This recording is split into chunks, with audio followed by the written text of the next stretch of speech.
kromatografi planar, ya.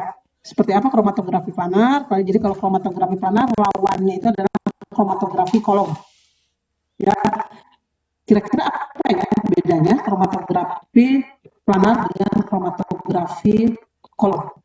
Makanya kalian sudah lihat ya videonya di kromatografi lapis tipis dengan kromatografi ya, kira-kira bedanya dengan kromatografi kolom. Ada yang bisa menjelaskan?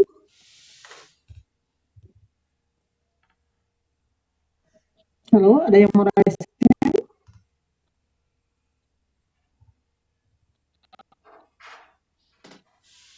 Atau Ibu panggil ya, Diva ada? Diva Dwi? Halo Diva. Diva sudah masuk kelas belum? Ibu Diva belum masuk ke room. Belum masuk ke room. Az-Zahra? Halo Az-Zahra. Az-Zahra Iya, kalau Ibu. ya. Az-Zahra kira-kira apa ya? Yang membedakan kromatografi planar dengan kromatografi kolom?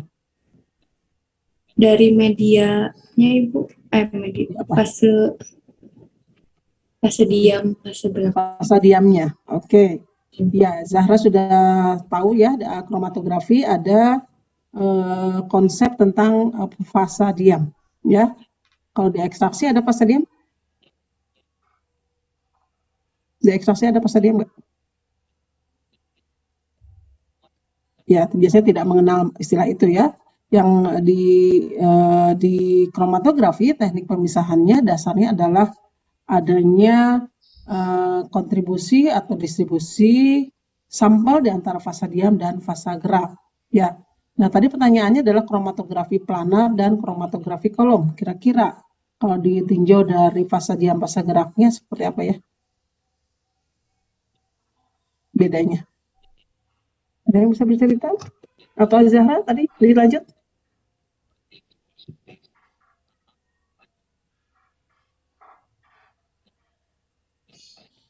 Zahra bisa? Iya Ibu. Kalau kromatografi planar tuh biasanya fase diamnya, contohnya kan ada kromatografi kertas ya Bu, sama lapis tipis. Udah dilihat video? Iya. Sudah dilihat videonya?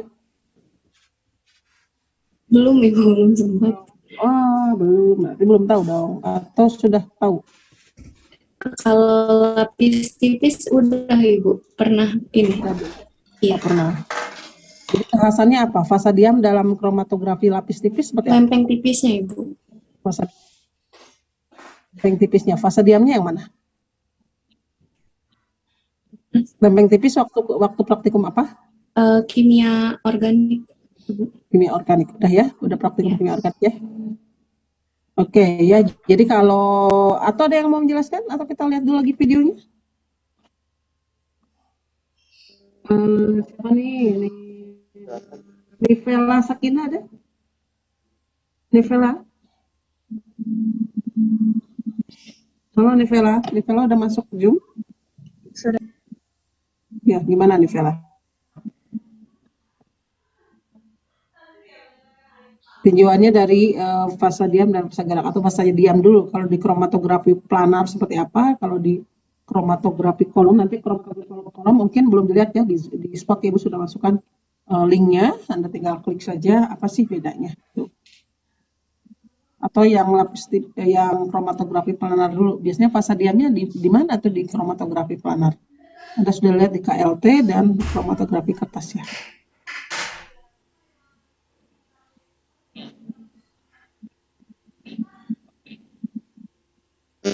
Izin jawab, Bu. Iya, Pan Andrean.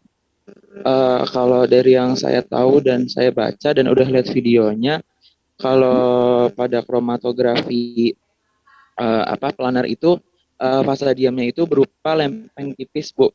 Baik itu kalau di kromatografi lapis tipis biasanya itu menggunakan silika gel, kalau pada kromatografi kertas itu berupa air yang ada pada selulosanya, Ibu. Sedangkan kalau yang kromatografi kolom itu dulu juga mungkin pernah di praktikum kimia analitik dasar kalau nggak salah itu bentuknya dalam bentuk kolom, Ibu. Jadi dalam suatu tabung ada dengan perbandingan tertentu gitu Bu fasa diamnya biasanya seperti itu. Oke. Jadi kira-kira perbedaannya apa ya? Jadi si Dari fasa diamnya itu di mana? Kalau di kromatografi planar fasa diamnya gimana? fasa diamnya itu menempel di lapis tipisnya Bu, atau di Lempeng yang bidang datarnya. planar ya. Nah, jadi si fasa diamnya itu dibuat diam di dalam satu sistem sistem pendukung ya. Atau tadi sistem pendukungnya plat tadi ya. Tapi kalau di kromatografi kertas enggak ya. Fasa diamnya ada juga sebenarnya fasa pendukungnya tapi bersatu di situ ya. Ya, kromatografi kertas dan kromatografi lapis tipis, kromatografi planar. Oke, kita lanjut dulu ya. Nah, ini dasar dari pengelompokan kromatografi itu bisa berdasarkan beda fasanya. Jadi ada di fasa diam itu fasa geraknya apa, fasa diamnya apa. Nah, kemudian juga bisa dikelompokkan menjadi berdasarkan mekanisme pemisahannya. Nah, di halaman kedua, di slide kedua ini kita berdasarkan perbedaan fasanya ya. Jadi kalau yang fasa geraknya gas, kemudian fasa diamnya padat, ini disebut dengan jenis kromatografinya KGP kalau bahasa Indonesia ya. Kalau dalam bahasa Inggrisnya apa? CGS ya. Singkatan dari apa?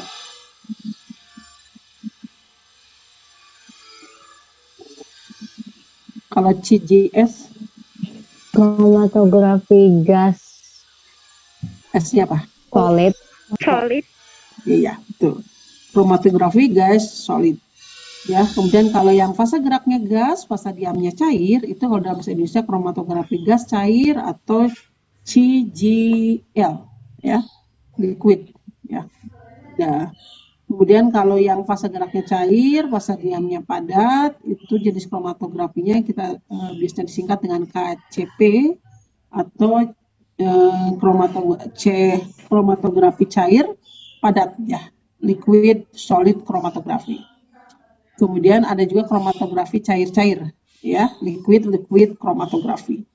Jadi liquid kromatografi, gas solid kromatografi, gas liquid kromatografi dalam bahasa Inggrisnya. Tapi keduanya sama, baik bahasa Indonesia maupun bahasa Inggris, di jenis kromatografinya kita menyebutkannya apa dulu? Fasa diam dulu atau fasa gerak dulu nih? Maulidah? Melamun nggak Maulidah? Halo?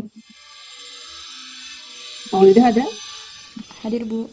Ya, penamaannya kalau berdasarkan pengelompokan, berdasarkan fasanya, kita menyebutkannya itu harus apa yang duluan? Baik bahasa Inggris maupun bahasa Indonesia? Fasa gerak dulu, Bu. Fasa gerak dulu. Ingat itu ya. Jadi nanti kalau ada di ujian, kalau ditanyakan ini namanya apa, berarti Anda tahu. Misalnya kalau GLC, ya berarti fasa geraknya apa, fasa diamnya apa, gitu ya. Kemudian ada LS kromatografi, ya Anda tahu fasa diamnya apa, fasa geraknya apa, gitu ya. Oke. Nah, berikutnya adalah pengelompokan berdasarkan mekanisme pemisahan. Ini cukup banyak berdasarkan mekanisme pemisahannya. Kalau ini berdasarkan tadi fasa diam, fasa geraknya, berdasarkan mekanisme pemisahan, ada partisi, ada adsorpsi, kemudian selain itu ada saringan molekul, ada reaksi selektif, ada afinitas, ya yang lebih panjang lagi ya. Di sini afinitas kromatografi.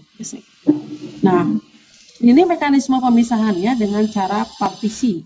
Nah, contohnya yang menggunakan kromatografi dengan mekanisme pemisahan partisi itu kalau kita singkatannya dengan GLC, gas liquid chromatography. Nah, ini partisi mekanisme pemisahannya ya. Sementara kalau kita menggunakan fasa diamnya berupa padatan, contohnya di GSC, gas solid chromatography, itu mekanisme pemisahannya adalah dengan cara penyerapan atau adsorpsi. Sementara kalau kita menggunakan fasa gerak cair dan fasa diamnya cair, itu bisa partisi, contohnya di liquid chromatography. Kemudian di kromatografi kertas ini juga sama, di planar ya. Ini mekanismenya adalah partisi. Biasanya yang sering keliru, kromatografi kertas itu kan seperti diserap ya. Biasanya orang mengatakan adsorpsi, tidak, tapi ini adalah partisi. Kenapa partisi? Karena di situ adalah ada yang menyebabkan pemisahan itu adalah fasa diamnya, bukan kertasnya itu sendiri, tapi molekul-molekul air yang sudah terserap oleh kertas tadi sebagai fasa pendukungnya. Ya. Itu jadi di kromatografi kertas itu mekanisme pemisahannya adalah partisi, bukan adsorpsi. Kemudian kalau kita menggunakan fasa geraknya cairan, kemudian fasa diamnya adalah cairan yang terikat, bisa tekniknya kolom, bisa tekniknya planar. Ini mekanismenya sama, yaitu partisi. Bisa di kromatografi cair kinerja tinggi, ini kromatografi yang rada canggih ya, menggunakan high performance liquid kromatografi atau dengan performance dalam hal ini tekanan yang tinggi. Kemudian ada juga kromatografi lapis tipis kinerja tinggi atau KLT-KT ya, atau high performance thin layer kromatografi. Kemudian kalau fasa geraknya cair, kemudian fasa diamnya padatan, ini macam-macam mekanismenya. Yang pertama adalah adsorpsi. Contohnya di liquid solid kromatografi yang klasik ya. Kemudian juga ada di kromatografi cair kinerja tinggi. Kemudian kalau yang menggunakan mekanisme pertukaran ion, itu biasanya tekniknya bisa planar, bisa juga kolom. Ini kalau yang planar itu di kromatografi lapis tipis bisa, atau kromatografi lapis tipis kinerja tinggi. Kemudian di kolom ada kromatografi pertukaran ion exchange kromatografi ya. Kalian pernah dengar mungkin ya kalau kromatografi pertukaran ion? Pernah lihat nggak alatnya nih? Atau fungsinya buat apa nih biasanya di kehidupan?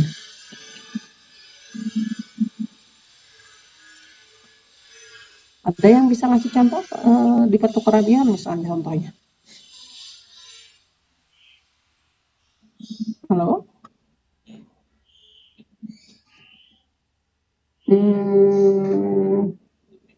Siapa ya?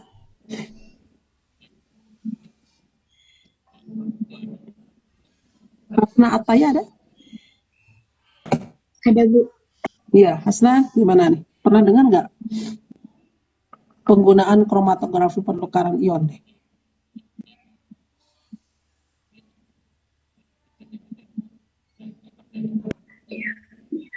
Belum pernah, Hasna? Belum, Ibu. Belum pernah. Ada yang sudah pernah? Pertukaran ion.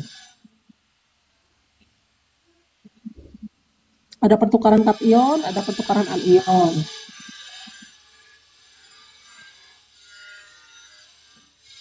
Belum pernah semuanya? Sindu?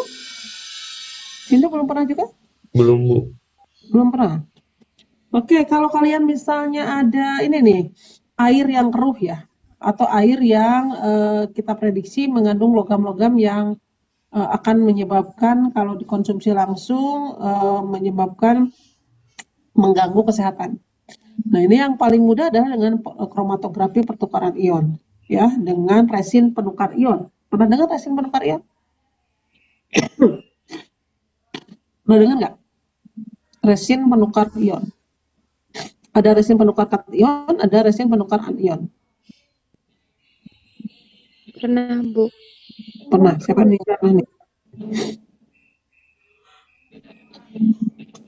Siapa nih tadi yang pernah? Nabila? Iya, pernah dengar aja itu. Pernah lihat atau pernah dengar di mana atau pernah baca? Pernah dengar tapi lupa di materi apa. Pernah dengar tapi lupa. Jadi misalnya ada resin itu suatu senyawa organik yang ruah ya. Ini penemu resin itu mendapat hadiah Nobel nih. Karena dengan penemuannya ini permasalahan kehidupan terutama adalah untuk pemurnian ataupun proses pemurnian air ya, itu menjadi terpecahkan sehingga logam-logam yang tidak diinginkan itu bisa dikurangi ataupun dihilangkan dari suatu sampel air misalnya. Lebih dengan pertukaran kation, bisa juga dengan pertukaran anion, ya. Nanti kita pelajari di kolom ya, kromatografi pertukaran ion. Kemudian ada juga kromatografi eksklusi. Nah, ini menggunakan senyawa yang khusus di dalam fasa diamnya, di mana zatnya itu sifatnya ruah. Jadi seperti kalau kayak SpongeBob ya, jadi dia bisa ruah ketika dikasih air misalnya, dia dimasukkan ke dalam pelarutnya, dia menjadi ruah, kemudian di situ ada rongga-rongga ya di bagian-bagian itu, dan rongga-rongga itu yang digunakan untuk mekanisme pemisahan. Itu biasanya kromatografi eksklusi. Ya. Kemudian yang terakhir adalah kromatografi afinitas. Ini menggunakan sistem biokimia, biasanya untuk pemisahan senyawa-senyawa biokimia. Oke. Yang pertama, ini berdasarkan mekanismenya adalah kromatografi absorpsi, ya, di mana zat terlarut atau sampel itu diabsorpsi pada permukaan fasa padat, sehingga fasa diamnya itu biasanya adalah fasa padat. Kemudian kromatografi partisi ini berdasarkan perbedaan pelarut ya di antara pelarut yang tidak saling bercampur. Nah, ini adalah kromatografi partisi. Kemudian ada kromatografi penukar ion, ini menggunakan resin, tadi disebutkan penukar ion sebagai fase diamnya. Sementara kromatografi eksklusi bisa filtrasi, bisa permeasi gel. Ya, kalau filtrasi biasanya menggunakan pelarut yang basisnya adalah pelarut air, dan permeasi biasanya menggunakan pelarut-pelarut yang organik. Ini kromatografi eksklusi. Nah, ini pemisahannya berdasarkan perbedaan ukuran molekul dari zat terlarut. Kalau yang ini tentu saja ini berdasarkan perbedaan kelarutan, kalau ini daya serapnya, kemudian ini berdasarkan besarnya ion ataupun jenis ionnya, ya. Nah, berikutnya adalah tadi kita mengenal ada kromatografi planar dan ada kromatografi kolom.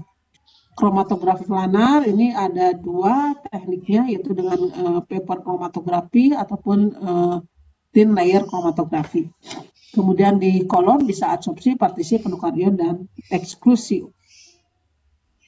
Nah, sekarang kita masuk di kromatografi planar, ya, yaitu kromatografi kertas dan kromatografi lapis tipis. Nah, biasanya kromatografi ini digunakan untuk memisahkan dan sekaligus juga mengidentifikasi komponen analit dalam jumlah yang kecil. Ya, ini digunakan untuk memisahkan ya, kemudian mengidentifikasi. Kalian sudah pelajari kira-kira mengidentifikasinya dari mana? Atau analisis kualitatifnya itu dari mana? Berdasarkan apa? Oh, suatu zat ini dikatakan termasuk zat X misalnya. Itu berdasarkan apanya ya? Ada yang sudah pelajari? Ya. Berdasarkan warna. Berdasarkan warna? Iya. Kemarin lihatnya di kromatografi kertas ya? Berdasarkan warna. Oke, berdasarkan warna itu sebagai amatannya ya. Tapi secara teoretik kita ada pengukuran kan? Jadi setelah misalnya KLT ya, setelah ini diukur berapa senti dan seterusnya, itu apa namanya? RF. RF. Apa itu RF? Tadi siapa yang jawab RF? Retention factor, Ibu. Iya. RF. R-nya apa? Sorry. Retensi atau regardasi. F-nya? Faktor, Ibu. Faktor. Menghitungnya bisa? Sudah ya? Sudah ada ya di videonya juga. Oke. Jadi dibandingkan dengan pelarutnya ya. Jadi jarak dari start ke titik akhir pelarutnya dibandingkan dengan pelarut ya. Itu namanya RF. Nah, di dalam kromatografi planar ini, larutan cuplikan itu ditotolkan ya, ditotolkan. Kemarin kalau di KLT menggunakan apa tuh menotolkannya alatnya? Pipa kapiler, Ibu. Pipa kapiler, ya. Ada yang sudah pernah pakai pipa kapiler kayak gitu? Sudah, Bu. Di organik ya? Oke. Jadi kalau di organik sudah pernah, berarti kalian sudah pernah mencoba untuk menggunakan KLT ini ya. Betul nggak? Sudah? Sudah. Udah itu. Ya, itu harga RF-nya. Kemudian biasanya kemarin waktu di praktikum organik mengidentifikasinya di mana? Di ruang UV atau pakai apa?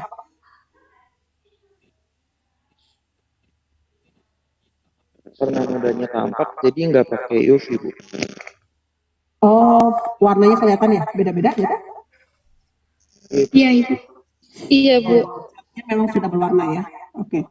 Kalau yang di contoh yang ada di video itu, kalau dia tidak berwarna itu biasanya karena senyawa-senyawa yang dipisahkannya adalah senyawa organik yang mempunyai gugus kromofor tertentu, di mana gugus kromofor itu bisa menyerap sinar UV ya, sinar UV sehingga kalau misalnya kita tidak di bawah sinar UV itu seperti tidak berwarna, tapi ketika di bawah sinar UV karena dia bisa memandarkan, maka bisa kita identifikasi. Ada yang sudah lihat kan ya videonya ya? Untuk kita nanti lihat-lihat tonton lagi bersama ya. Nah ini larutan cuplikan ditotolkan pada permukaan fasa diam planar berupa titik ya biasanya. Kemudian setelah pelarut itu menguap, kemudian diekspansi atau dikembangkan dengan fasa gerak melalui permukaan dalam ruang yang tertutup ya, ruang pengembang atau chamber ya, masih ingat ya namanya ya. Kemudian gerakan fasa gerak ini sebagai akibat dari efek kapiler dari fasa diam. Nah ini yang untuk kromatografi planar. Jadi dalam kromatografi planar, gerakan fasa geraknya itu bukan digerakkan oleh pompa atau dialirkan dari atas ke bawah, tapi gerakan itu akibat dari efek kapiler dari fasa diam. Ya, jadi ada efek kapiler karena ada padatan, di mana padatan itu dicelupkan di dalam suatu pelarut tertentu, maka terjadi gerakan kapiler, ya dia akan menelusuri permukaan padatan yang ada di dalam suatu fasa pendukung. Nah, ini di kromatografi planar. Nah, sekarang kita bahas yang kromatografi kertas. Tadi katanya kromatografi kertas itu mekanismenya bukan adsorpsi, tapi partisi. Kenapa ya? Ini jawabannya. Karena fasa diamnya itu adalah air yang terikat pada kertas yang terbuat dari selulosa. Sedangkan fasa geraknya adalah pelarut organik yang bersifat nonpolar. Ya, ini pada kromatografi kertas. Jadi yang disiapkan untuk kromatografi kertas biasanya fasa geraknya bukan fasa gerak air, tapi fasa gerak yang basisnya adalah pelarut organik. Sementara selulosnya dia sudah jenuh dengan molekul air, sehingga yang berfungsi sebagai fasa diam itu adalah pelarut air, yang berfungsi sebagai fasa gerak adalah pelarut organik, seperti halnya pada ekstraksi. Ya, biasanya ya hampir sama, ini pelarut-pelarut. Karena antara pelarut, maka mekanismenya adalah partisi, atau perbedaan kelarutan di antara fasa diam dan fasa gerak. Ya. Jadi bukan kertasnya, tapi air yang sudah terserap di dalam selulos yang sebagai bahan dasar dari kertas itu sendiri. Nah ini contohnya kalau kita menggunakan kertas seperti ini ya, kalau ini kebetulan berwarna ya, kertasnya kemudian ini ditotolkan di garis start. Nah ini dicelupkan pada pelarut organik, kemudian ini sudah jenuh dengan pelarut air, ya, maka dia fasa diamnya itu sudah bisa berfungsi berupa air yang akan menyebabkan terjadinya partisi di antara fasa diam berupa air dan fasa gerak berupa pelarut organik. Nah ini contohnya kalau menggunakan campuran warna ya, kita bisa gunakan kromatografi kertas. Ini yang paling sederhana dan bisa digunakan untuk Anda menjelaskan di level yang lebih rendah ya, atau bisa mempraktekannya. Nah ini contohnya, jadi kalau kita menotolkan misalnya tinta itu kayak warnanya hitam ya. Warnanya hitam itu sebenarnya campuran dari beberapa pewarna ya. Setelah didiamkan beberapa saat di dalam chamber tertutup, ini ternyata terjadi elusi ya, dimana karena adanya gerakan dari fasa gerak ya sepanjang kertas ini, maka si sampel ini akan terbawa. Nah, di dalam kromatografi kertas ini fase geraknya itu merembes atau efek kapiler ini ya, sehingga dia merembes di dalam fase pendukungnya berupa selulos di dalam kertas. Nah, adapun tekniknya, kertas itu yang tadi namanya berarti sistemnya gerakannya ke atas, itu namanya sistem kromatografi kertas ascending. Sementara bisa juga kertasnya itu atau si pelarutnya itu disimpannya itu di atas. Ya, kemudian si kertasnya itu ditempelkan atau ada, kalau ada alatnya, kalau kalian nggak kebayang sih, ada alatnya biasanya kertasnya itu dicelupkan tapi dari atas. Nah, ini lebih cepat biasanya karena ada bantuan dengan gaya gravitasi. Nah, itu gerakan seperti itu adalah namanya descending. Ya, jadi descending paper chromatografi atau ascending paper chromatografi. Itu teknik rembesan fase geraknya.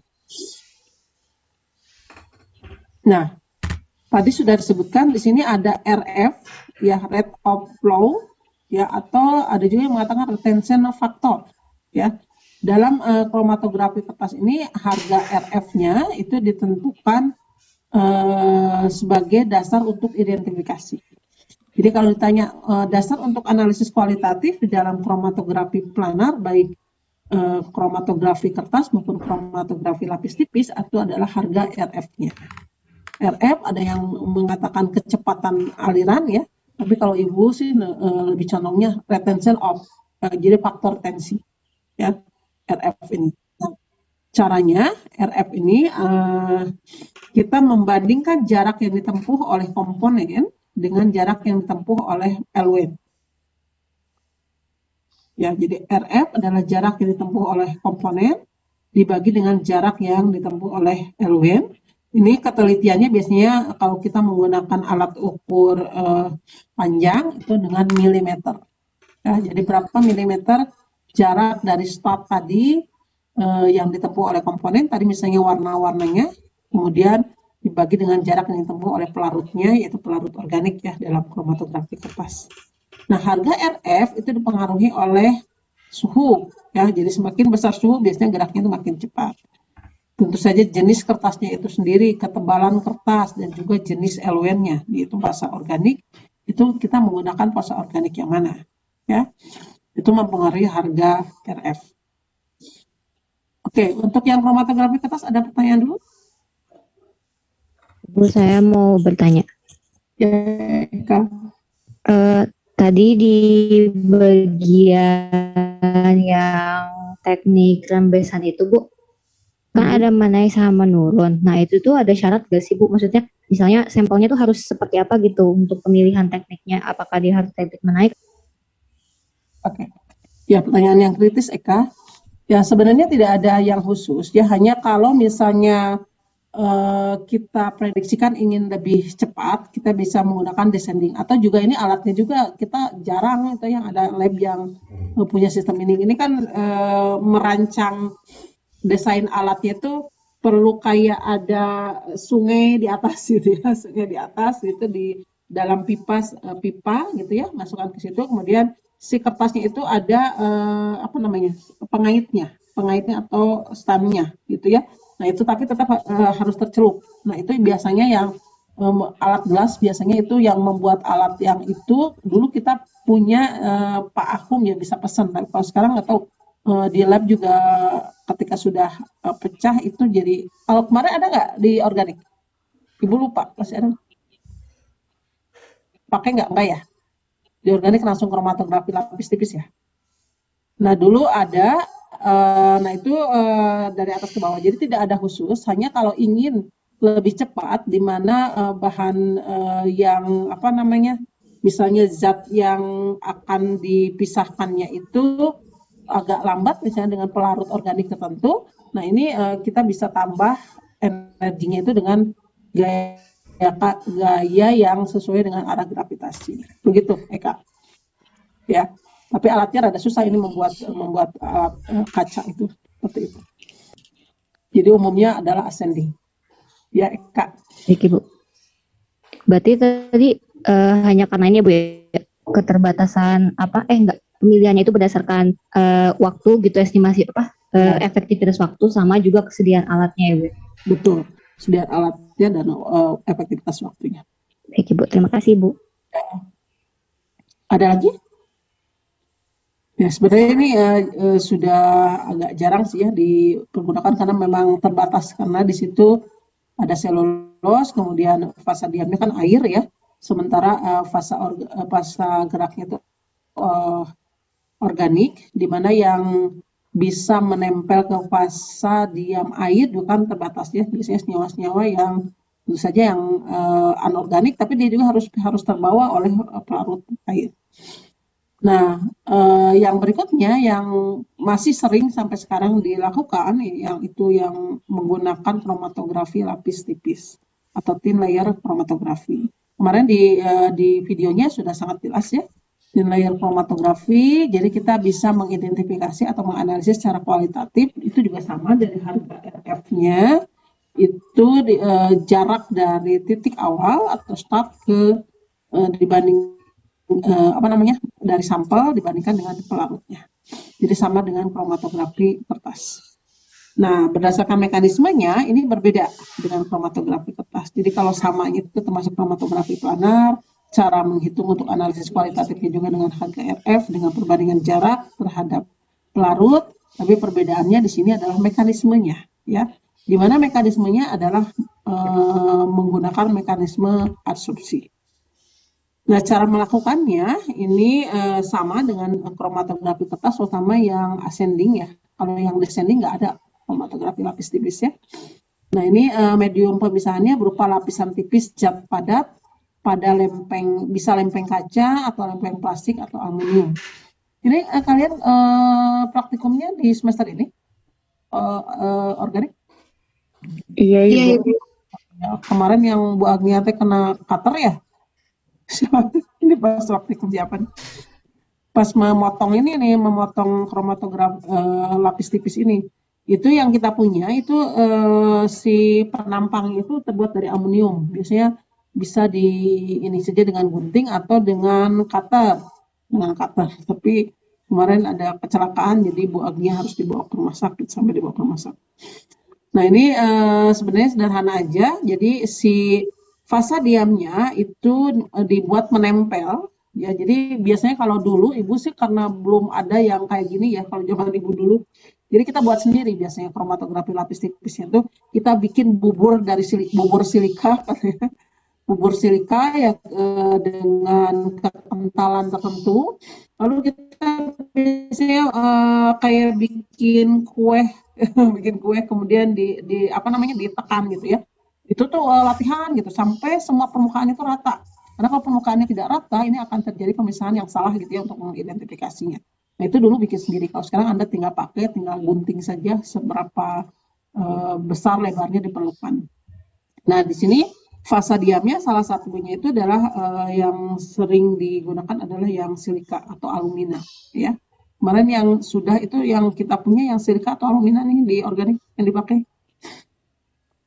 Arina kemarin praktikum pakai, tahu nggak fasa diamnya apa di KLT? Kalau Arina belum Bu, bagian kromatografinya belum. Oh belum. Siapa yang sudah nih? Iya, Bu, silika kemarin. Silika pakai. Yang dipisahkan apa? Yang dipisahkannya zat organiknya apa kira-kira? Ekstrak daun suci. Ekstrak daun suci. Terus terekstrak menjadi komponennya banyak? Daun suci jadi ada warna hijau, warna apa aja? Hijau sama kuning Bu kalau saya. Oh, yang lain sama? Sama, Bu. Ada zat hijau daun, ada zat kuning ya. Yang warnanya kuning. Oke. Ya, daun itu kan lama-lama kalau ini jadi menguning ya. Ini ada zat warna yang kuning yang muncul tidak berbarengan dengan yang hijau daunnya. Oke, ini kromatografi lapis tipis. Jadi lapisan tipis zat padatnya itu bisa berupa alumina, adsorben berupa alumina atau silika zel. Bisa juga sebenarnya kromatografi lapis tipis itu dibuat si fasa diamnya itu berupa penukar ion. Bisa juga pengayak molekul atau apa namanya, zat tertentu, buffer tertentu yang ditambahkan suatu zat perekat atau pengikat ya. Tapi yang umum digunakan adalah adsorben ini, itu alumina atau silikaji. Adapun eluennya, ini biasanya kita menggunakan dua cara. Ada yang satu macam saja, pelarutnya tunggal, atau campuran pelarut dengan komposisi tertentu. Adapun teknik pengembangannya sama dengan kromatografi kertas. Nah, untuk yang kemarin daun suji, ekstrak daun suji menggunakan pelarut apa? Ada yang pakai etil asetat, ada yang pakai kloroform. Yang paling bagus yang mana? Yang kloroform, Ibu. Yang kloroform. Untuk yang daun suji. Kenapa ya kira-kira kloroform itu lebih bagus? Lebih bagus tuh terpisah banget gitu? Terpisahnya lebih banyak warnanya, Ibu. Kalau yang etil asetat itu cuma satu. Kalau yang di kloroform itu dihasilkan 4 warna, Bu. Kuning, hijau, dan?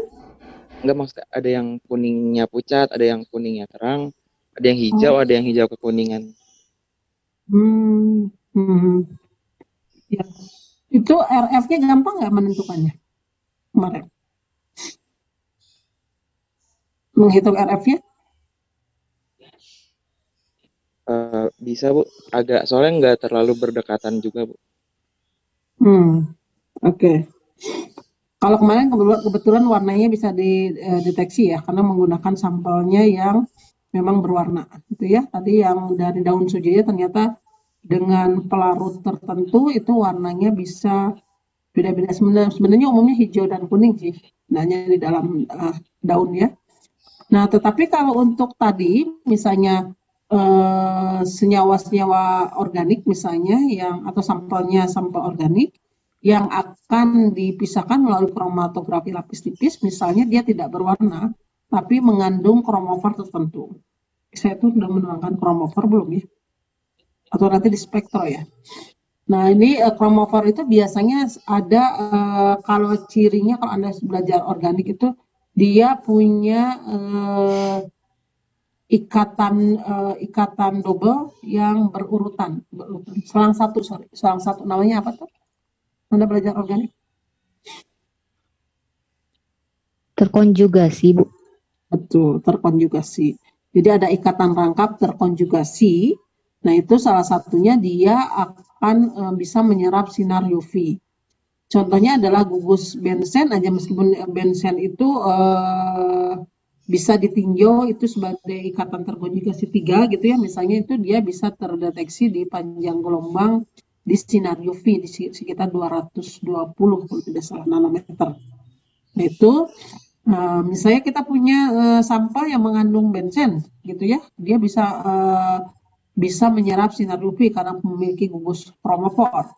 Ya, gugus kromofornya salah satunya adalah ikatan rangkap terkonjugasi di dalam senyawa organik. Tapi kalau dalam senyawa anorganik itu bisa aja gugus kromofornya itu yang disebut dengan ikatan kovalen koordinasi atau pembentukan senyawa kompleks. Nah, itu bisa aktif di dalam atau menyerap sinar UV dan sinar visible kalau di dalam anorganik ya. Ada yang daerah UV, ada yang daerah visible. Nah, ini kalau zat organik pada umumnya yang tidak berwarna itu bisa dideteksi dengan sinar UV karena tadi sifatnya. Umumnya senyawa organik itu punya gugus kromofor yang minimal itu ada ikatan rangkap terkonjugasi ya, terutama bahan-bahan alam juga itu. Nah, ini kita bisa gunakan seperti yang ada di video itu menggunakan sinar UV. Sehingga pendar UV-nya kelihatan, lalu kita menandai pakai pensil ya kemarin ya di video ya, menandai di bawah sinar UV. Kalau kita di praktek di kehidupan seperti halnya kalau untuk mendeteksi apa? Di bank ya, mendeteksi apa? Uang palsu, Ibu. Uang palsu itu menggunakan sinar UV. Jadi kalau yang teller itu kan biasanya melihatkan dulu ya. Misalnya kalau kita misalnya ada satu gepok gitu ya, ada gepok lalu dia biasanya buka gitu di bawah sinar UV. Ya, tapi saya nggak tahu juga itu sinar UV-nya kalau di bank itu dilindungi atau enggak sih. Nah, kita nggak boleh sebenarnya langsung ini sinar UV ya.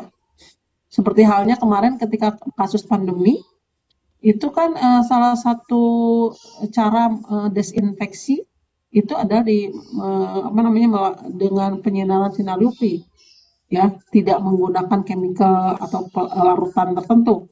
Nah, itu bisa, tapi sebenarnya tidak boleh langsung gitu ke sel-sel makhluk hidup seperti itu. Saya nggak tahu di bank biasanya Kak dilindungi nggak itu teller-tellernya? Kalau kita lihat di video kan di bawah itu ya, di ruang tertutup ya, melihatnya tidak langsung gitu. Ya, itu jadi disinari dengan sinar UV sehingga terjadi pendar floor di mana kelihatan di bawah sinar UV lalu kita tandai. Kemudian kalau kita kurang jelas juga, misalnya kita bisa juga menyemprotnya dengan asam sulfat. Jadi bisa menggunakan alat semprotan, biasanya partikel-partikel yang keluar seperti semprotan parfum lah, ya, seperti itu. Nah, partikel-partikel yang asam sulfat itu bisa menyebabkan senyawa-senyawa organik itu menjadi warna apa coba?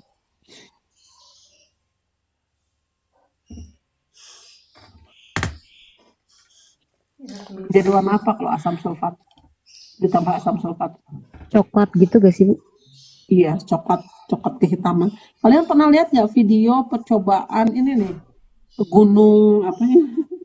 Dulu sih sering kalau ada pameran ya, di pameran itu kita mempraktekkan ini, misalnya gula pasir dikasih air sedikit, kemudian teteskan asam sulfat pekat dengan hati-hati, lalu muncul kayak gunung muncul begitu, itu warnanya hitam.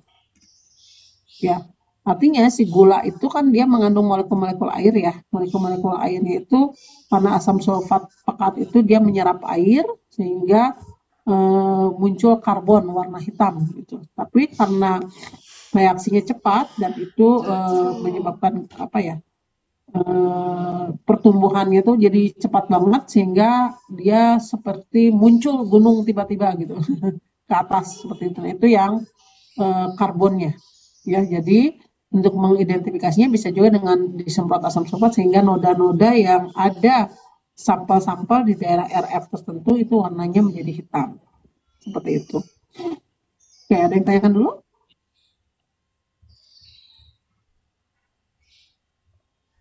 Aduh, Ibu lupa nggak ini? Nggak nge-record? Nggak apa-apa? Rona lupa, Ron. Apa Ibu? Nggak di-record. Ibu Apa ya? sudah di-record. Sudah di-record. Oke. Nah, berikutnya ini yang terakhir ya. Jadi tadi misalnya untuk sampel yang tidak teridentifikasi dari warnanya ya. Kemudian kita bisa menentukan RF-nya. Itu kan untuk analisis kualitatifnya ya atau identifikasi. Nah, pertanyaannya bagaimana kalau kita ingin tahu berapa jumlahnya? Misalnya ya kalian praktikum yang di KLT menggunakan daun suji, ekstrak daun suji, itu ada yang warna kuning dan hijau. Yang warna hijau itu misalnya klorofilnya itu berapa persennya, kemudian warna kuning itu ada misalnya karoten itu berapa persennya, bagaimana menentukannya? Ada yang bisa jawab?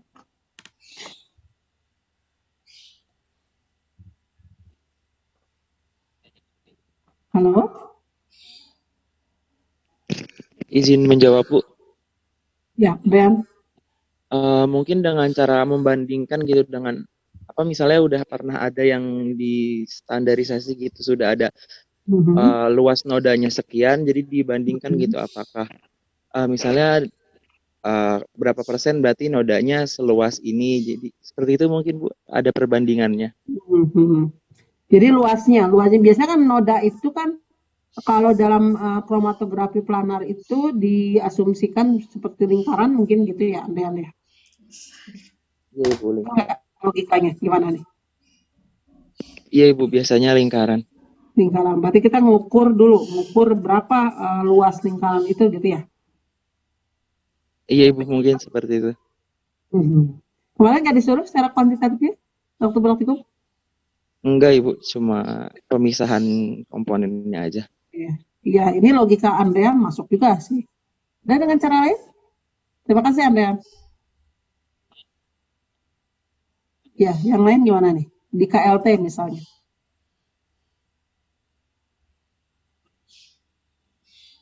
Halo?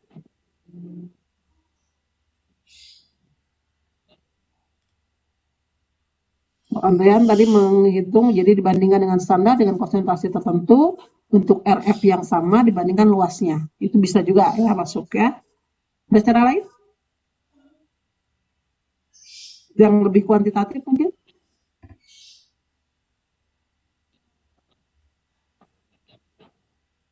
Nggak ada?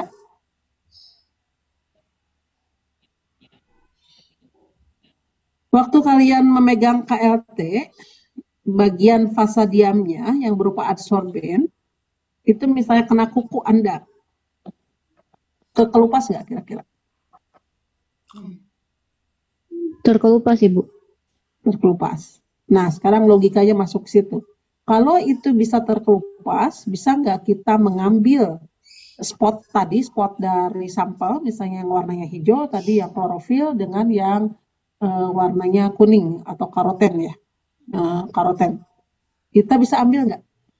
Bisa. Bisa. Jadi kalau sudah ambil gimana nih? Sok dilanjut.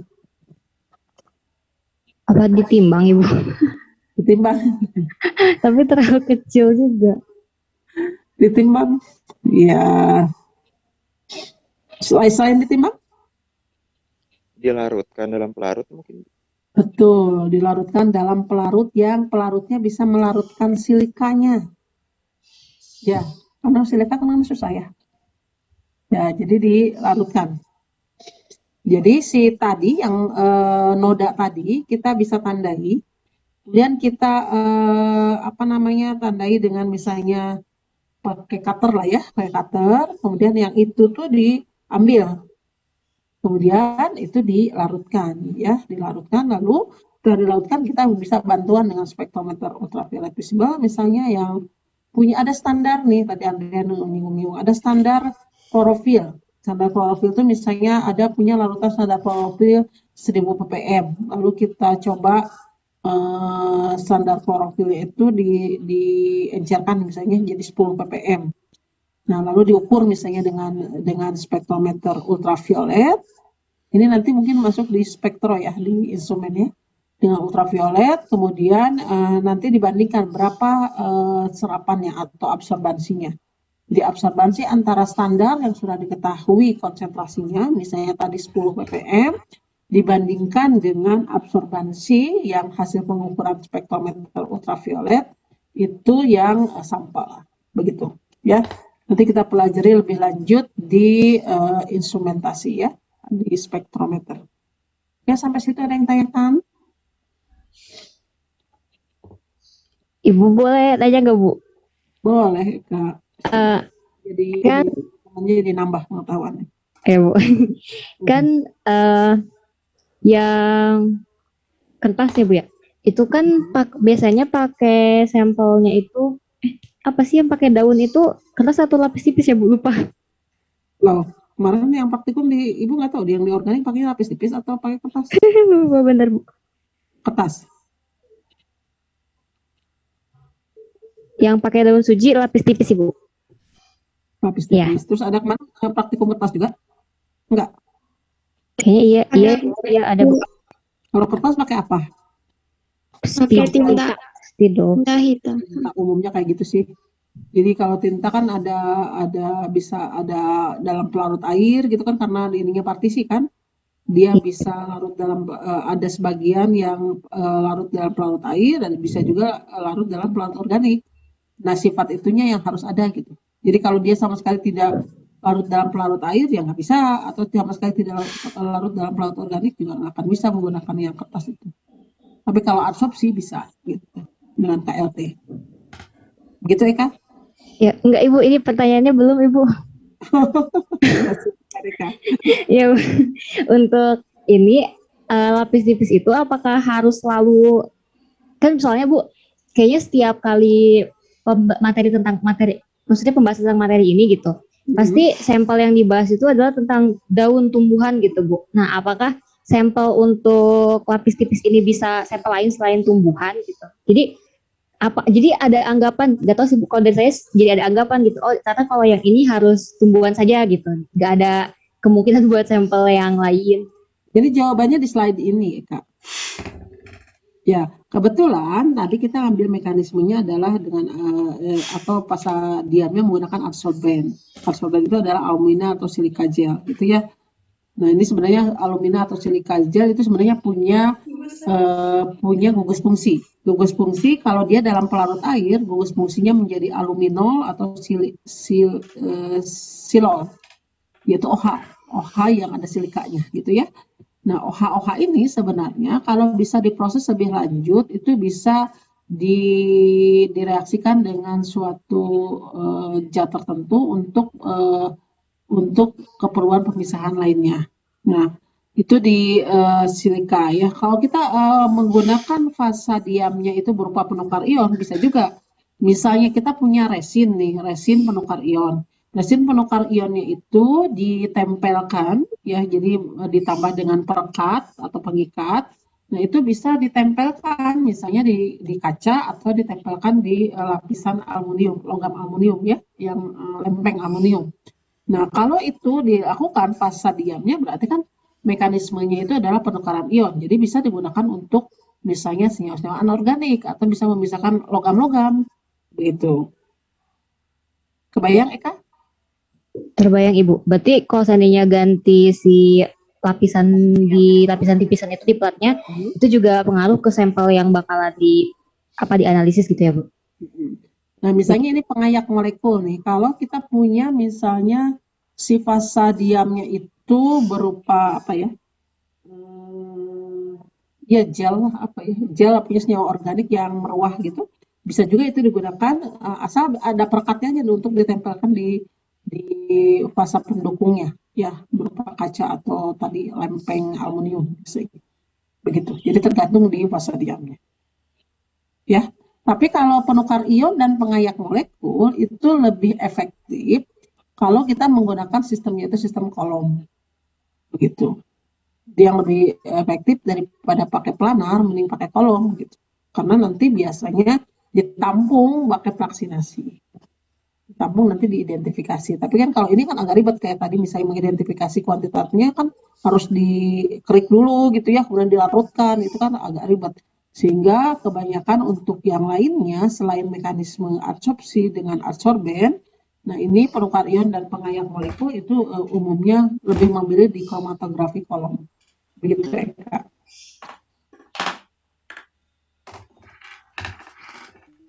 Baik Ibu, terima kasih Bu. Ya, sama-sama. Kita mau nonton lagi bersama atau sudah ditonton? Atau kita masuk di kromatografi kolom? Boleh Bu nonton Bu. Yang sebelumnya atau yang sebelumnya sudah dibuka belum? Atau kembali lagi ya, ini contoh kromatografi lapis tipis yang tidak menggunakan ekstrak suci ya. Ya, Ibu izin share screen dulu. Yang ini ya. Ini yang bagi yang sudah nonton jangan bosan ya. Oke. Sudah nampak? Sudah Ibu. Sudah terlihat Bu. Ya, coba kita tonton bersama ya.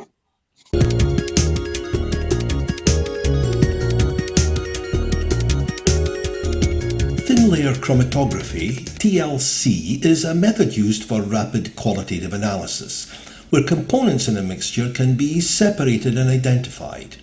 This video is focused on the general method or procedures used in TLC. And for information on the theory, you can check out your lab manual or lab guide. Separation occurs on a thin layer of silica on top of a solid support such as a sheet of glass or a sheet of plastic as seen here. Fasa diamnya apa tadi katanya? Silika Ibu. Silika, okay. And this is called the TLC plate. The properties of the silica and the properties of a solvent are used to draw the components up the plate. Differences in the properties of the components in the mixture mean that each component will travel up the plate at a different rate, and this causes a separation.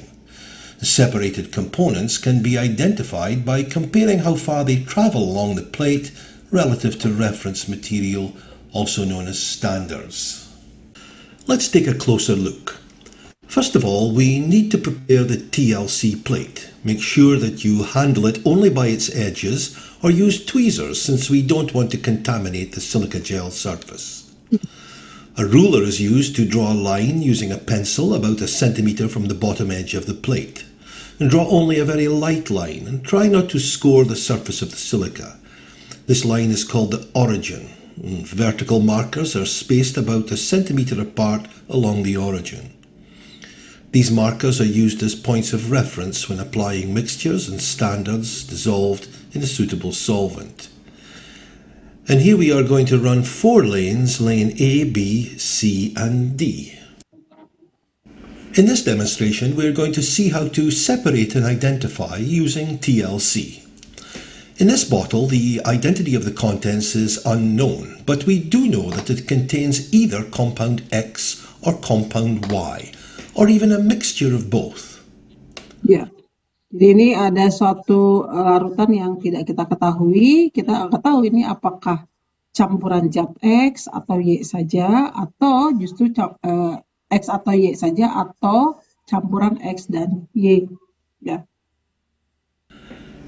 In this bottle, we have an authentic sample of compound X, a sample which we know beyond any doubt is compound X.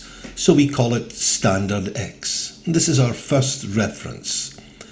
In this bottle we have an authentic sample of compound Y, sample which we know beyond any doubt is compound Y. So we call it standard Y. And this is our second reference. The first part of the TLC analysis is to spot the plate. We use a capillary applicator to apply a spot of standard X at the origin in lane A, and again in lane C.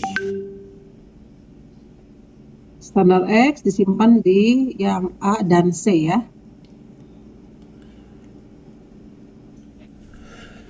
Now in lane B at the origin, we apply a spot of standard Y, and once more at the origin in lane C. Di B dan di C. Note how we use a clean capillary applicator with each solution. This is to avoid cross-contamination between the lanes.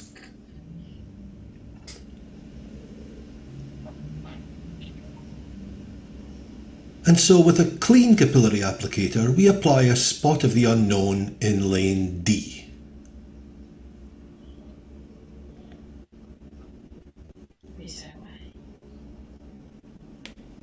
So looking at the spotted plate, we have standard X in lane A, standard Y in lane B.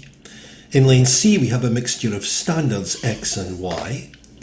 And in lane D we have our unknown, which is either X or Y, or a mixture of both. Let's find out the composition of the unknown. A pre-measured volume of a suitable solvent is added to the developing chamber. You'll normally be told which solvent to Chambernya sama use. nggak kayak gini? Jadi kita punya lebih besar. Lebih Fatima? kecil, Bu. Lebih kecil? Ada penutupnya, ada kan?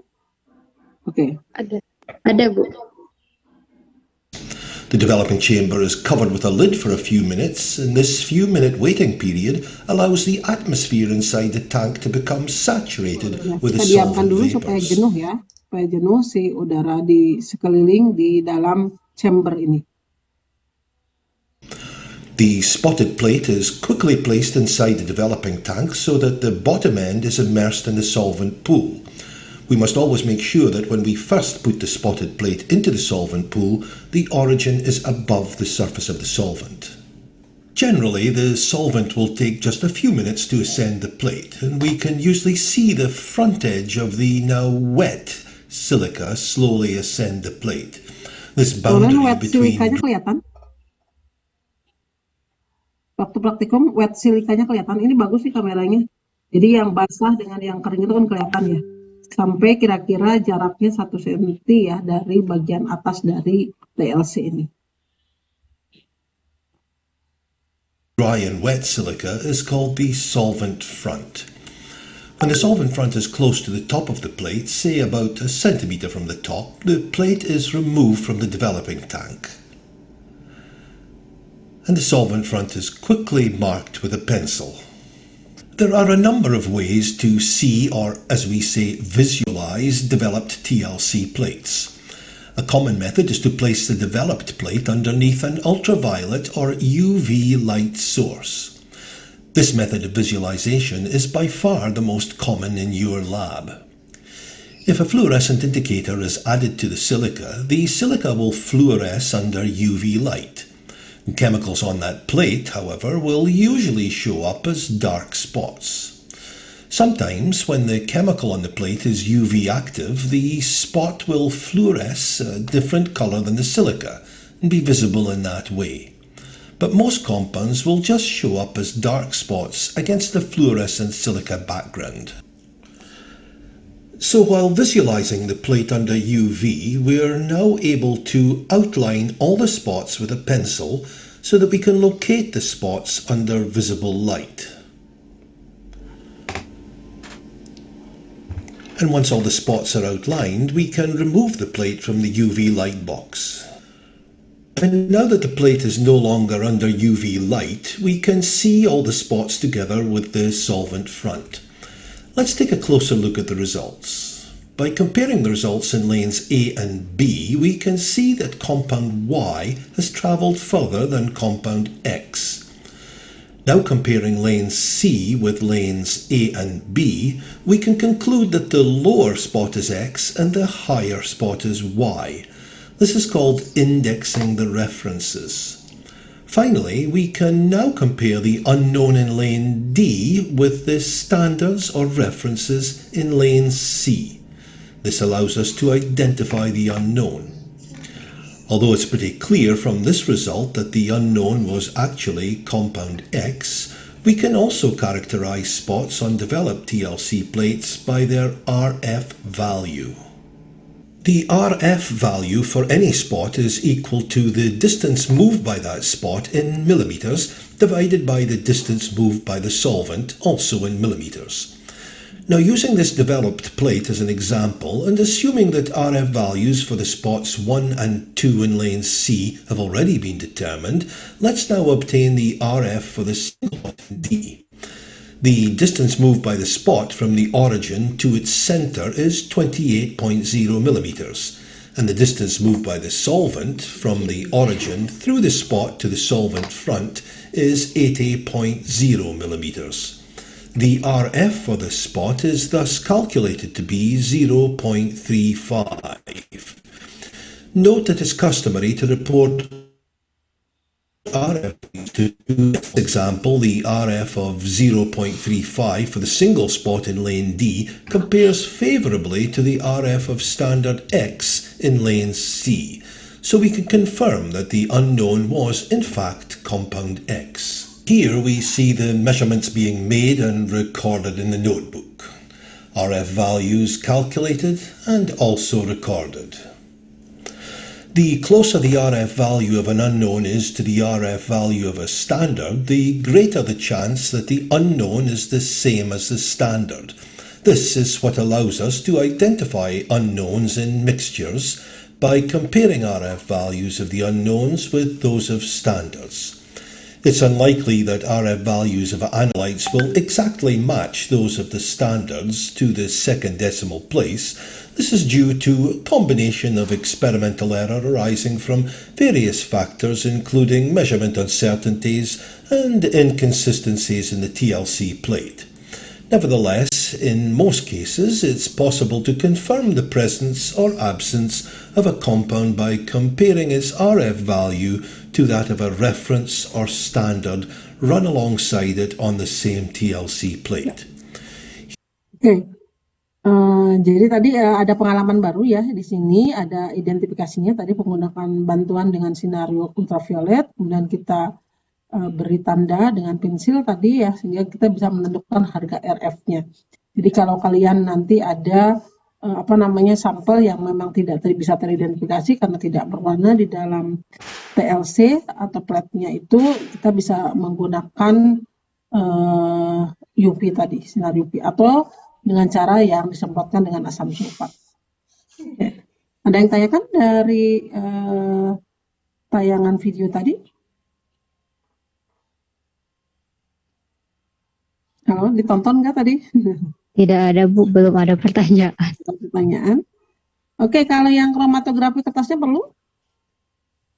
Atau kalian tonton sendiri? Gimana?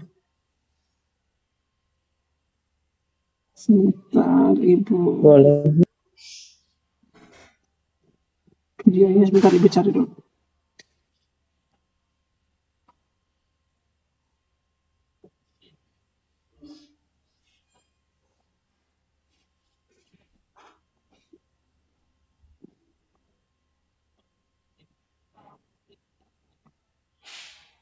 Kromatografi.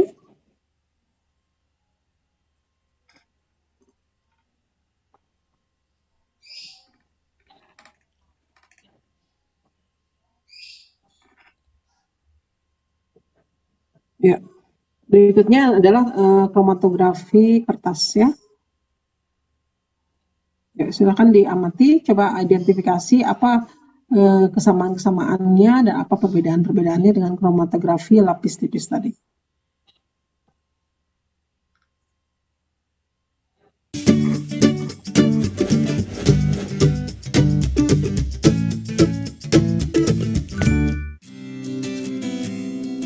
Paper chromatography. Chromatography is a technique used to separate molecules on the basis of differences in size, shape, mass, charge, solubility, and absorption properties. In paper chromatography, the mixture is spotted on the paper, dried, and the solvent is allowed to flow along the sheet by capillary attraction. As the solvent slowly moves through the paper, the different compounds of the mixture separate into different colored spots. The paper is dried and the position of the different compounds is visualized. Ini barusan contohnya ideal ya, spotnya kelihatan bulat gitu ya. Kalau kenyataannya enggaknya ngebel-leber ya. Ada yang bahasa Indonesia ngebel-leber. Kalau yang kertas biasanya seperti itu ya, agak susah kita menentukan berapa titik spotnya itu di RF-nya kadang-kadang. Sehingga kita bisa dengan pendekatan menghitung luas atau dicari titik tengah dari luas bentuknya itu. Nah, ini contohnya. Different plant segments can be separated by using the technique of paper chromatography.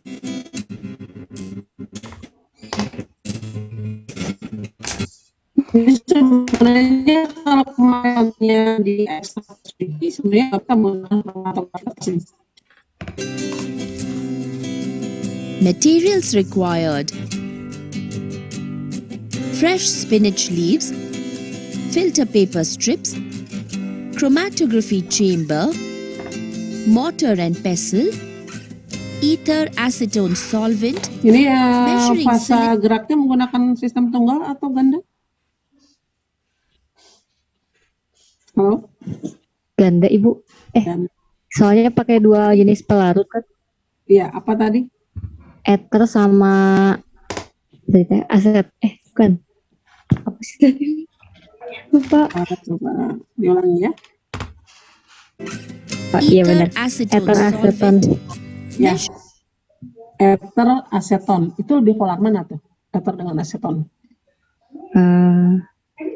Mana ya Bu? Jangan Eka aja. Ayo Bu. Yuk, siapa? Rifki? Aseton sama ether. Polar mana tuh? Rifki ada? Hadir Bu. Kirain tidur dulu, Ki. Rumusnya apa? Ether.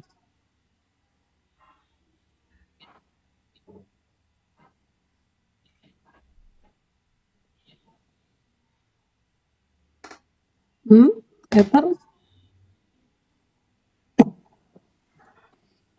Aseton?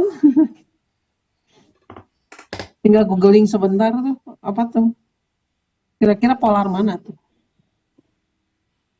Oke, nanti kalau dikasih kasus-kasus, berarti kalau misalnya saya memberikan fase geraknya ini, fase diamnya ini, kemudian sampelnya diperkirakan ini misalnya, Anda harus bisa memprediksi kira-kira mana yang akan RF-nya lebih besar, gitu ya, atau lebih RF-nya lebih kecil atau lebih besar dibandingkan dengan yang satu sama lain, misalnya. Nah, itu Anda harus bisa memprediksikannya, tergantung kepada fase gerak dan fase diamnya, ya.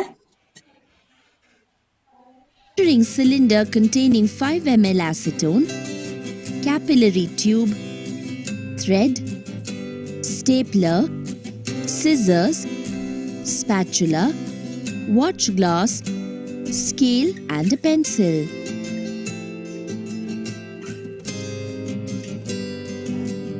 Procedure. Take a few freshly plucked green spinach leaves.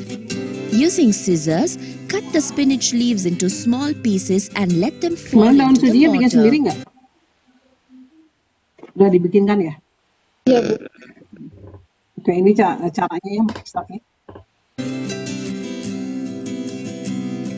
Take a measuring cylinder that contains 5 ml of acetone and pour it into the mortar. Grind the spinach leaves using the mortar and pestle. Place the extract into a watch glass using a spatula. Take a strip of filter paper having a narrow notch at one end of the strip. Take a pencil and a scale and draw a horizontal line with the pencil about 2 to 3 centimeters away from the tip of the notch.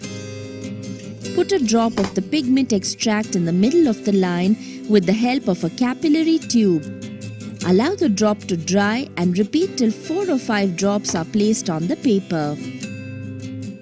Take the chromatographic chamber and pour ether acetone solvent into it. Fold one end of the filter paper strip and staple it. Using a thread, hang the filter paper strip into the chromatographic chamber. The loading spot should remain about 1 centimeter above the solvent level. Leave the chromatographic chamber undisturbed for some time.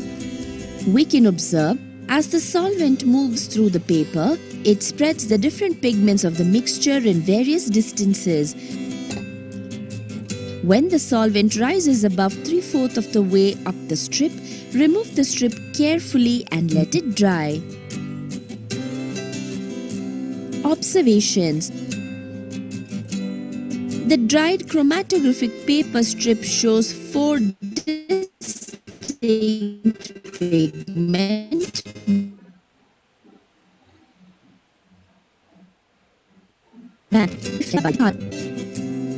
RF value of each pigment spot can be calculated by the equation RF is equal to distance traveled by the compound divided by distance traveled by the solvent.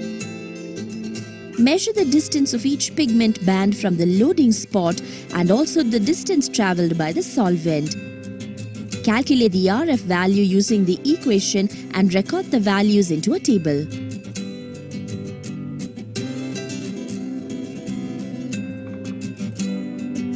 Result.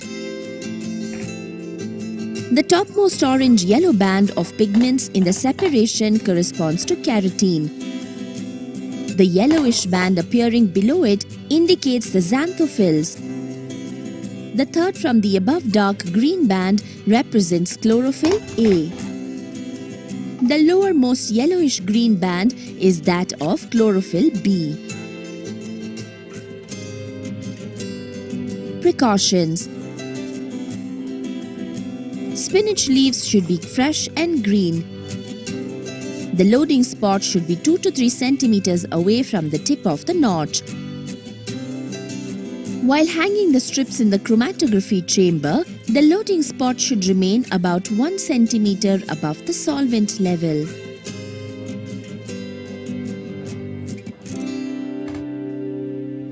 Oke, jadi itu hampir sama ya. Kalau kita lihat ya, kalau kalian pakai daun suji, kalau ini daun apa tadi, bayam ya? Iya, bayam Ibu. Ini kayaknya pemisahannya tadi yang seperti disampaikan Andrean ya. Warnanya ada yang hijau muda, hijau klorofil tadi, klorofil A, klorofil B ya, kayaknya gitu ya, Andrean ya. Dan ada karoten dan xanthopin yang warnanya ini ya. Tapi tadi nggak dipraktekkan ya, menentukan RF yang tadi wilayahnya itu cukup besar ya, misalnya hijau kayak tadi ya. Nah itu kita ambil luasnya kira-kira, kemudian cari perpotongan garis yang tengah-tengahnya biasanya. Kita ambil itu sebagai RF-nya. Gitu ya. Ada yang tanyakan ya, hampir sama sebenarnya dengan yang di kromatografi lapis tipis. Ya. Ya, ada yang tanyakan?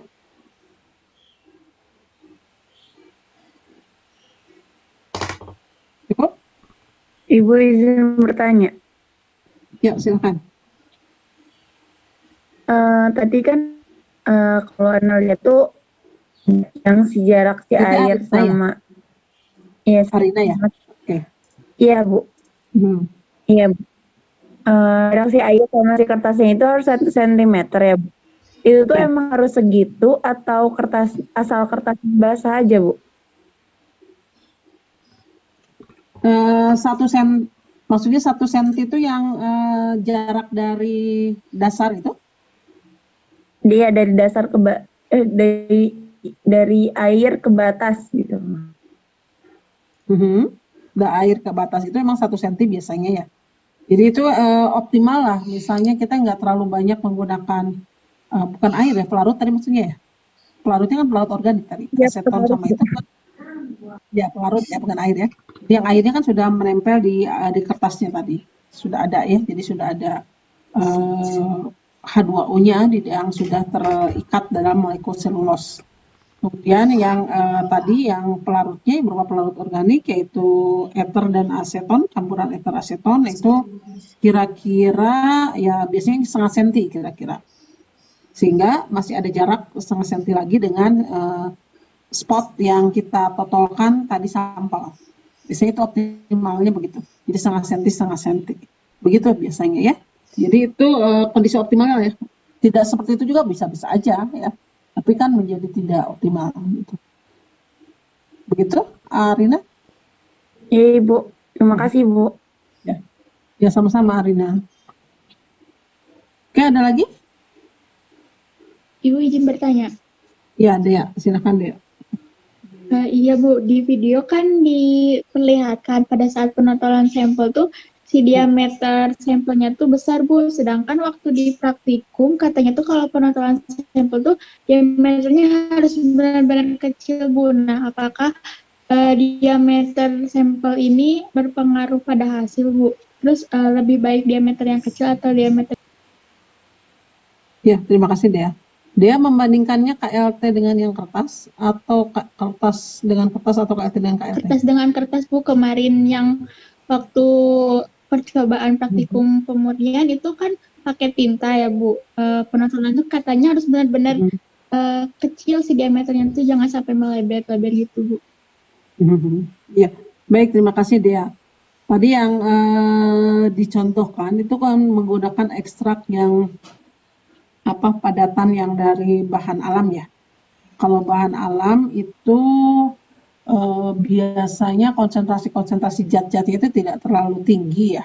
Kalau tinta itu biasanya kan sudah, maksudnya si konsentrasinya sudah pekat gitu, sehingga biasanya kita menggunakan sedikit saja. Tapi kalau bahan alam tadi kebetulan hanya sedikit saja, itu juga terjadi pemisahan beberapa menjadi 4 komponen tadi ya, menjadi 4 komponen, dan itu ternyata tidak masalah ya di dalam kertas itu. Ya, jadi tidak menyebabkan dia pemisahannya itu menjadi tidak baik, tidak ya. Tapi kalau misalnya tadi tinta yang sudah cair, nah itu biasanya kita totolkan sedikit saja, karena dengan tinta yang 1 tetes saja itu komponen-komponen pembentuknya itu konsentrasinya sudah cukup besar gitu. Itu dia ya.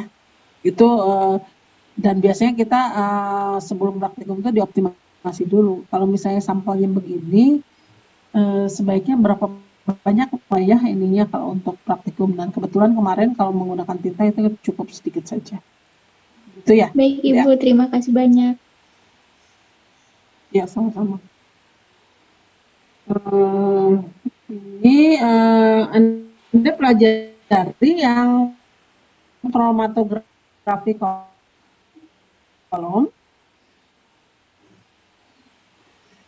yang poin-poin penting di dalam kromatografi kolom itu, dan apa bedanya yang utama dengan kromatografi planar. Tadi di pertanyaan pertama belum terjawab nih. Ya, Ibu mau tampilkan, tapi Ibu ada kuliah lagi nih, 14.45 nggak akan selesai. Jadi mungkin pertemuan hari ini dicukupkan sampai di sini. Untuk nanti kalau ada, sebenarnya masih leluasa lah membahas tentang kromatografi ini sampai masih banyak pertemuan ya, sekitar 5 pertemuan lagi ke depan, dan insya Allah sudah tuntas. Nanti kita masuk di kromatografi yang modern dengan HPLC dan GC, dan nanti di instrumen kita sambung lagi dengan GC, dengan setelah pemisahan diidentifikasi ya, dengan spektro ataupun elektrometrik. Baik, tidak ada pertanyaan kan ya, cukup ya. Ya, pelajari lagi yang tadi, kemudian Anda tonton dulu sebelum minggu depan Ibu bertanya supaya lebih cepat ya, di video yang sudah Ibu tayangkan, disimpan di situ linknya tentang kromatografi kolom. Ya, kalau tidak ada pertanyaan, silakan buka dulu videonya. Rona bisa bantu screenshot?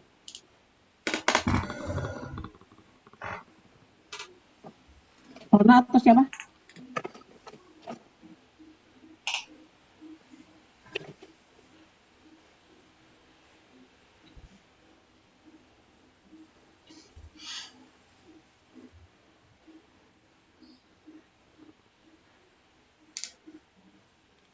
Ya, ini sama siapa, Ron?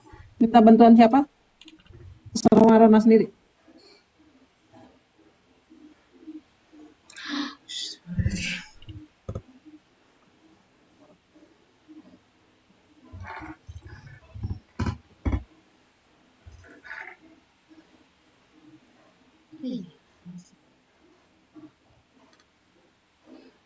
Ibu tuh udah stop share belum?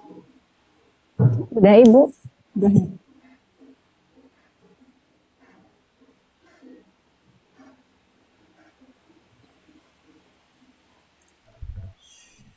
Sudah selesai, Rona? Kalau 1, 2, 3-nya mana?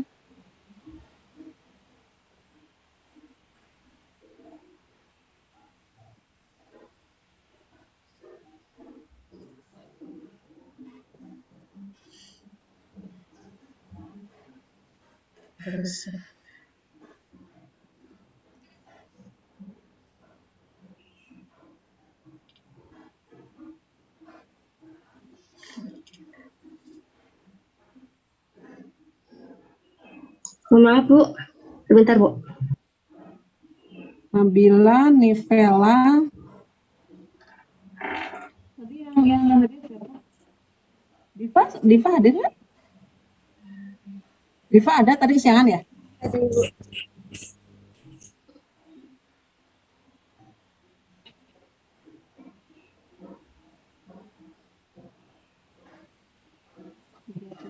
Yang nggak masuk siapa, Ron?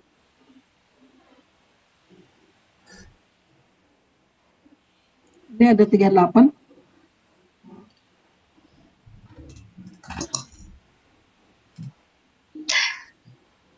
Ya Bu, saya foto ya Bu. Iya. Nanti di spot, saya nggak tahu nih, soalnya nggak di absen. Siapa yang nggak masuk? Oh, masuk semua kok Bu. Kenapa? Cuma 39 sama Ibu, jadi 38.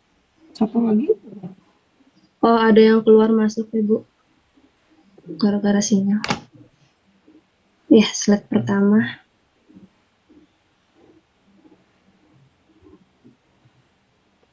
Lanjut ke slide kedua. Nivelanya hilang. Sudah Ibu. Oke. Makasih, Ran. Ya baik, insya Allah kita ketemu minggu depan dengan membahas kromatografi kolom, mungkin bisa sambung sedikit dengan mekanisme yang lain ya. Baik, kita tutup pertemuan hari ini dengan alhamdulillah alamin bila bisa bilhaq. Assalamualaikum warahmatullahi wabarakatuh. Waalaikumsalam warahmatullahi wabarakatuh. Sehat. Terima kasih Bu. Rona, tolong nanti di spot ya seperti biasa. Bu N ya. Bu.